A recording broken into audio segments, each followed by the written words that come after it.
مجھے پیار ہوا تھا کہ آنے والے ایپیسوڈ میں آپ دیکھیں کہ سعد خود ہی انکار کر دیتا ہے مہیر کو بچانے کے لیے کہ مہیر کو کسی کے سامنے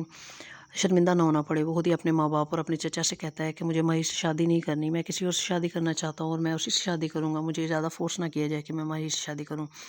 اور مہیر جہاں شادی کرنا چاہتی ہے اس کے وہاں شادی کر دیں۔ مہیر کا باپ بہت غصے میں آ جاتا ہے اور وہ سعد کو تھپڑ مارتا ہے اور کہتا ہے میں تم سے اپنی بیٹی کی شادی کیوں کروں گا، تمہیں ضرورت کیسی ہوئی میری بیٹی کو انکار کرنے کی۔ نیچے سے سعد اوپر جاتا ہے اپنے چچا سے انسلٹ کروا کے، جا کے اپنے بابا سے کہتا ہے کہ مجھے مہیر سے شادی نہیں کرنی، تو وہ اس کے بابا بھی اسے تھپڑ مارتے ہیں۔ نیچے سے مہیر اوپر آتی ہے اور وہ آ کر اپنے تایا سے کہتی ہے کہ تایا ابو ایسا کچھ نہیں ہے، سعد ایسا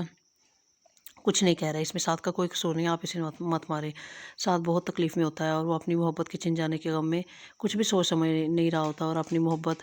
کے چھن جانے کے غم میں اسے اس چیز کا بھی احساس نہیں ہوتا کہ وہ خود کو کتنا انسلٹ کروا رہا ہے سب سے، اور خود اپنی بے عزتی خود ہی کروایا جا رہا ہے۔ دوسری طرف سعد کی بہن بھی پریشان ہوتی ہے کہ یہ تو مہیر سے اتنی محبت کرتا ہے،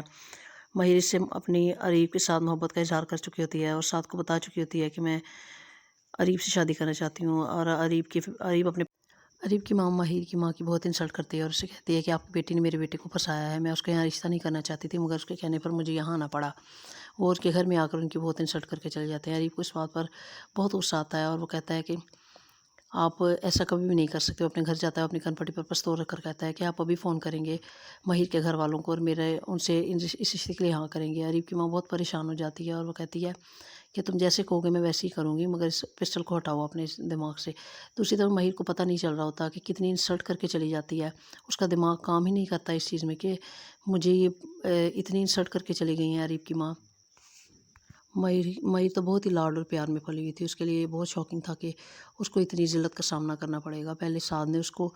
انکار کیا تو مہیر کی وجہ سے ہی تھا، اس کی محبت میں انکار کیا، مگر اب اریب کے پیرنٹس بھی اس کی اتنی توہین کر چلے گئے تھے۔ مہیر کا باپ مہیر کی ماں سے کہتا ہے کہ یہ اپر کلاس کے لوگ تھے جن کی تم تعریفیں کیے جا رہی تھی، کیسے تمہارے گھر میں کھڑے ہو کر تمہاری بے عزتی کر چلے گئے، اور تمہاری بیٹی کو کیسے تمہارے منہ پر ریجیکٹ کر کے چلے گئے اور اس کو کتنا انسلٹ کیا۔ مہیر کی ماں کہتی ہے کہ کوئی بات نہیں، رشتہ داریوں میں ایسی معاملات ہو جاتے ہیں اور ایسی باتیں ہو جاتی ہیں۔